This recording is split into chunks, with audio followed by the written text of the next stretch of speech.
പത്രത്തിനാള് വന്ന്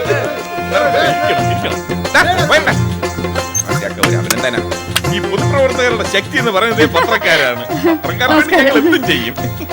പക്ഷേ സതിയുണ്ടല്ലോ പ്രസിഡന്റ്, അവർക്ക് പത്രക്കാരെ ഒരു മതിപ്പില്ലാന്ന്.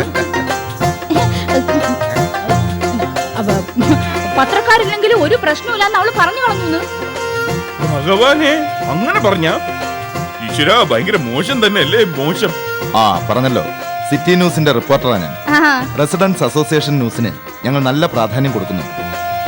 ഇങ്ങനെ ഒരു അവാർഡ് നേടിയ ശ്രീമതി ലീലാവതിയുടെ ഒരു ലൈഫ് ഹിസ്റ്ററി ഞങ്ങളുടെ സൺഡേ സപ്ലിമെന്റിൽ ചേർക്കുന്നുണ്ട്. അതിനുവേണ്ടി ഒരു ഡീറ്റെയിൽഡ് ഇന്റർവ്യൂ. സന്തോഷേ ഉള്ളൂ, എന്ത് വേണമെങ്കിലും ചോദിച്ചോളൂ സാർ. മാഡം, പൊതുപ്രവർത്തനത്തിന് ഇറങ്ങിയത് അടുത്ത കാലത്താണെന്നാണല്ലോ അറിയാൻ കഴിഞ്ഞത്. അതെ, കഷ്ടിച്ചൊരു വർഷം. ജനങ്ങളെ സേവിക്കുക, നാട് നന്നാക്കുക, അതായിരുന്നോ ഇങ്ങനെ സാമൂഹ്യ മേഖലയിൽ പ്രവർത്തിക്കാൻ താല്പര്യം തോന്നിയത്? അത് ഞാൻ സത്യം പറയാം, ഇതൊന്നും ആയിരുന്നില്ല അവളുമായിട്ടുള്ള മത്സരം.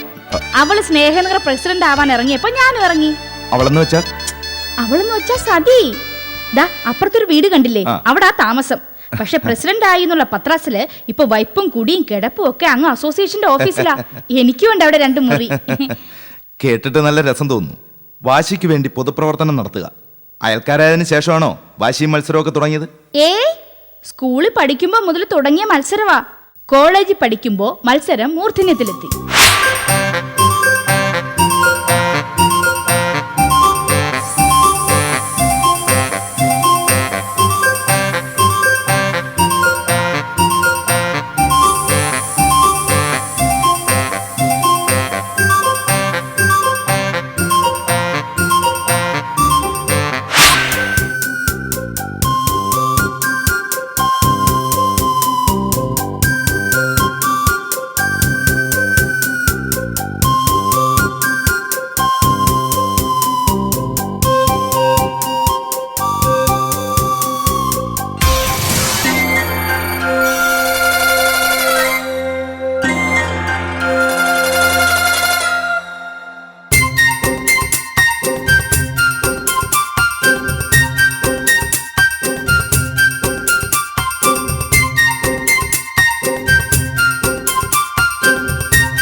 കഥ കേൾക്കാൻ നല്ല രസമുണ്ട്. സാറേ കുടിക്കണം. ഇവിടെ ഇങ്ങനെയാണ് അതിഥി ദേവോ ഭവ. ഞാനും അവളും തമ്മിലുള്ള മത്സരത്തിന്റെ കഥയാ സുഗുണ പറഞ്ഞോണ്ടിരുന്നത്. അയ്യോ അതൊക്കെ ഒരു ഭീകര കഥയാണ്. പിന്നെ എഴുതുമ്പോ ലീലാവ് ചേട്ടത്തി ന്യായീകരിച്ച് എഴുതിക്കോണേ. അല്ല ഇദ്ദേഹം എന്റെ നാത്തൂന്റെ ഭർത്താവാ സുഗുണൻ. വിസ വരും. വിസ വന്നു കഴിഞ്ഞാൽ അവിടെ ഞാൻ പറക്കും ശ്രീലങ്കയിലോട്ടെ. ഓ ശ്രീലങ്കയിലോട്ട്. അല്ല ഞങ്ങളിവിടെ വരുമ്പോ ചേർത്ത് രാഷ്ട്രീയത്തിൽ നിന്ന് ഇറങ്ങിയിട്ടില്ലായിരുന്നല്ലേ? സുഗുണനൊക്കെ വരുന്നതിന് കുറച്ചു ദിവസങ്ങൾക്ക് മുമ്പ് അവളും ഇവിടെ താമസിക്കാൻ വന്നേ. അവളെന്ന് വെച്ചാൽ പ്രസിഡന്റ് സതി. പ്രസിഡന്റ് എന്താന്ന് പ്രസിഡന്റ്? പ്രതിപക്ഷം കഴിഞ്ഞേ ഉള്ളു പ്രസിഡന്റ്. ചുമ്മാ സുഗുണ. ഞാനും നരേട്ടനും, നരേട്ടൻ ഹസ്ബൻഡാ, മോൾ ആതിര, ഞങ്ങൾ 3 പേരും സ്വസ്ഥമായിട്ട് സമാധാനമായിട്ട് കഴിഞ്ഞു വരികയായിരുന്നു. നരേട്ടൻ യു ഡി ക്ലർക്ക് അങ്ങ് കൃഷി വകുപ്പില്. അങ്ങനെ സന്തോഷത്തോടെയും സമാധാനത്തോടെയും കഴിയുകയായിരുന്നു. മോളുടെയും ഭർത്താവിൻ്റെയും കാര്യങ്ങൾ നോക്കി നല്ലൊരു വീട്ടമ്മയായി ജീവിക്കുക, അതിലായിരുന്നു എൻ്റെ സന്തോഷം. അങ്ങനെ സന്തോഷിച്ച് കഴിഞ്ഞു പോകുമ്പോഴാ ഒരു ദിവസം അവള് വന്നേ. During the revolution, the earth follows a fixed route or path known as അയൽവക്ക താളനക്കം വരാൻ പോകുന്നു. വലിയ കൊച്ചമ്മയുടെ വീട്ടിൽ വാടകയ്ക്ക് ആള് ശരിയായി.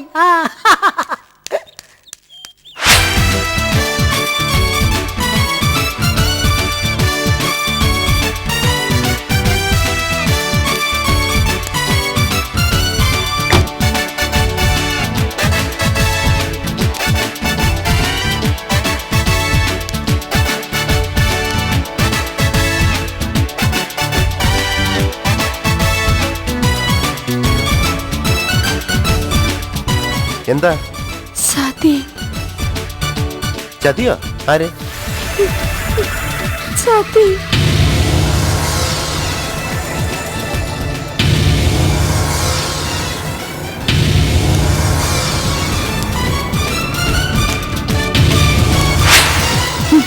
ചേട്ടത്തി അടങ്ങണം ചേട്ടത്തി ഇല്ലേ?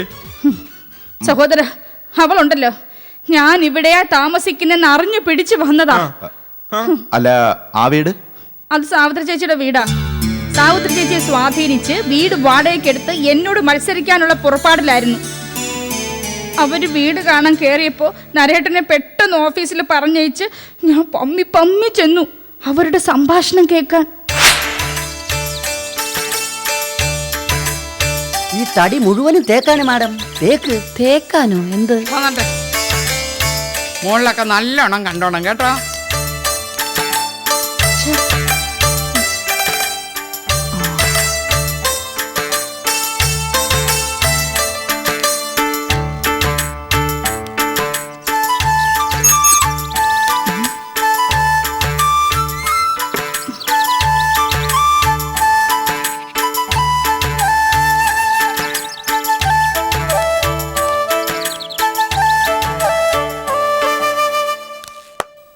അല്ല അപ്പൊ ഭർത്താവ് എവിടാന്നാ പറഞ്ഞേ? ഇന്റർവ്യൂ ആണോ?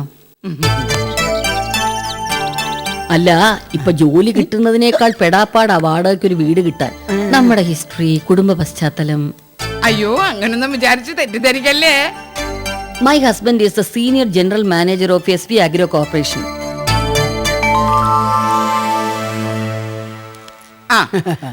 അപ്പൊ വീടൊക്കെ ഇഷ്ടപ്പെട്ടല്ലോ. ഇനി ഒന്നും അറിയണ്ട, എപ്പ വരുന്നു എന്ന് മാടങ്ങച്ചങ്ങ് തീരുമാനിച്ചാ മതി. പിന്നെ നൈബേഴ്സ്, ഐ മീൻ അയൽവക്കം, അതെനിക്ക് പ്രധാനമാണ്. ആരാ അപ്പുറത്ത് താമസിക്കുന്നത്? അവിടെ താമസിക്കുന്നത് ഒരു ലീലാവതി.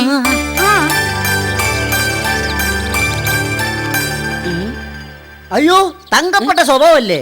പിന്നെ അല്ല മാഡം കൊച്ചേ, അങ്ങനെ ഒരാൾ ആ വീട്ടിൽ താമസിക്കുന്നെന്ന് ആരെങ്കിലും പറഞ്ഞാലേ നമ്മൾ അറിയൂ. ഒച്ചയുമില്ല അനക്കവും ഇല്ല.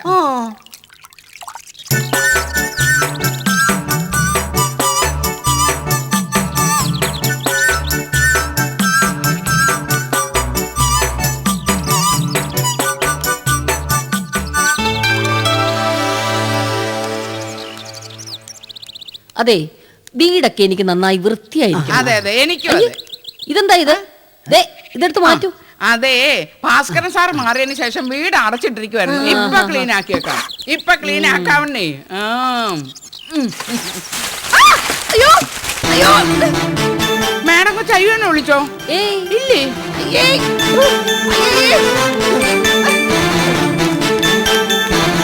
ഏഹേ ഈ വീട്ടിൽ പ്രേതശല്യോ മറ്റോ ഉണ്ടോ? ഏയ് ഞാനിപ്പോ വരാം കേട്ടോ.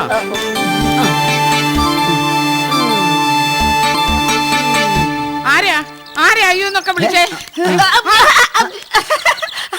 അയ്യോ ഇതാരാ? സാവിത്രി ചേച്ചിയോ?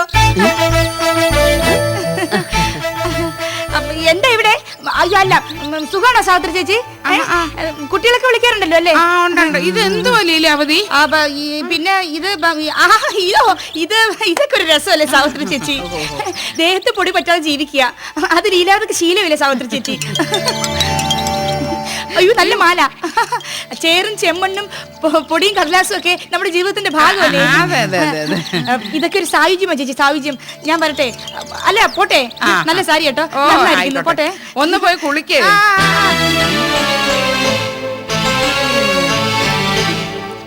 അവൾ അറിഞ്ഞോണ്ട് തട്ടിയതാ, എനിക്കറിയാം. ഞാൻ എന്തെങ്കിലും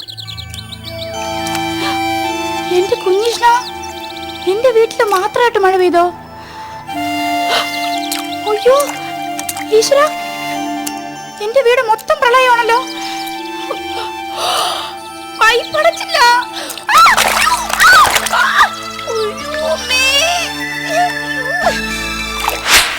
എവിടെ എവിടെ ആളെവിടെ? ആളെവിടെ?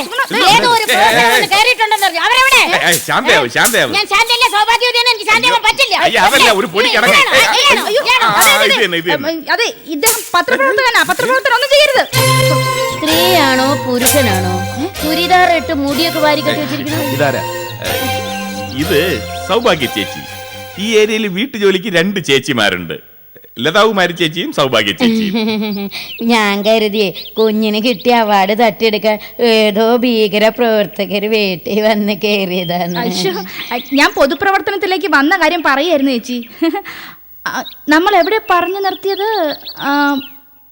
സതി വീട് വാടകയ്ക്ക് എടുത്ത കാര്യം. വീട് വാടകയ്ക്ക് എടുക്കാൻ വന്നു എന്നറിഞ്ഞപ്പോ ഞാൻ ആ വീട് അവൾക്ക് കൊടുപ്പിക്കാതിരിക്കാൻ ശ്രമിച്ചതാ. സാവിത്രി ചേച്ചി ചെന്ന് കണ്ട് പറഞ്ഞു നോക്കാന്ന് വിചാരിച്ചു. സ്വാധീനിക്കാൻ പോകുമ്പോ കൈയും വീശി പോകാൻ പാടില്ലല്ലോ. കപ്പയും മീനും അവർക്ക് വലിയ ഇഷ്ടാ.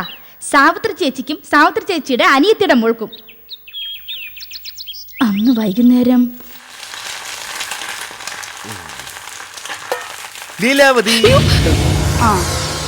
ഇപ്പൊ സംസാരിക്കാൻ തീരെ സമയമില്ലെന്നരട്ടാ. ഞാൻ ഈ ജോലിയൊക്കെ ഒന്ന് തീർത്തോട്ടെ. അല്ല, എന്തായി കാണുന്നത്? ഇത് മീൻ വറുത്തത്, ദാ ഇതില് കപ്പ. അത് മനസ്സിലായി. സത്യം പറഞ്ഞ ലീലാവതി, ഓഫീസിൽ വന്നുള്ള നിന്റെ ആ വിഷമം പറച്ചിൽ കേട്ടപ്പോ ഇന്ന് അടുക്കളയിലേ കേരളെന്നാണ് കരുതിയത്. മീനും കപ്പയും കൂട്ടിയുള്ള അത്താഴം.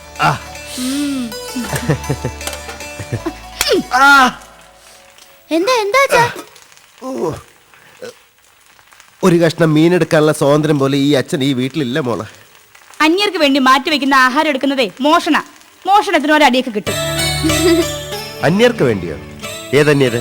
1 2 3. എന്റെ നല്ല ജീവനങ്ങ് പോയല്ലോ. നിന്റെ ജീവൻ പോവാൻ കിടക്കുന്നോളടാ.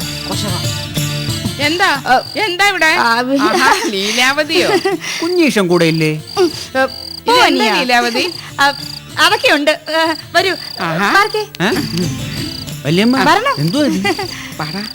പാവം, ബ്രാഹ്മമുഹൂർത്തത്തിൽ ഉണർന്ന് ഉറക്കമില്ലാതെ വീട് മാറിപ്പോയെന്നാ തോന്നുന്നത്. ലീലാവതി ഇത് അപ്പുറത്താ നിന്റെ വീട്. ആര് പറഞ്ഞു? ഇതും എന്റെ വീടാ. സാവിത്രി ചേച്ചി, നിങ്ങളുടെ വീട് ഞങ്ങളുടെ വീട് അങ്ങനെ രണ്ടായിട്ട് നമ്മളെ ഞാൻ ഇതുവരെ കണ്ടിട്ടില്ല. പണ്ടേ സാവിത്രി ചേച്ചി പറയുമല്ലോ, ഇഷ്ട ഭക്ഷണം കപ്പയും മീൻകറിയാണെന്നുണ്ടോ? എന്റെ കൈകൊണ്ടുണ്ടാക്കിയ ഭക്ഷണം. ഇത് കപ്പ, കൂടുതലാ. ഇത് മീൻകറി. നോക്കിട്ട് മീൻകറി ഇരിക്കണം. ഇരിക്കണം ചേച്ചി, ഇരിക്കണം. അനി ഇരിക്കണം.